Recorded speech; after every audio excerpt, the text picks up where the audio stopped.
Want to send a photo on WhatsApp that can only be viewed once? In this video, I'll show you how to send a one-time view or disappearing photo on WhatsApp step by step. First, open WhatsApp. Open the chat or group where you want to send the photo.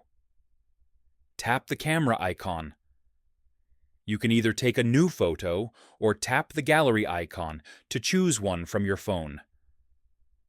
Before sending, you can crop the photo, add text, stickers, drawings, or a caption.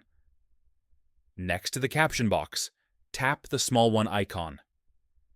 Tap OK to confirm. This enables View Once mode. Now tap the Send button. The photo can only be opened once and will disappear after being viewed. And that's it. You've successfully sent a one-time view photo on WhatsApp. Like and subscribe for more WhatsApp tips.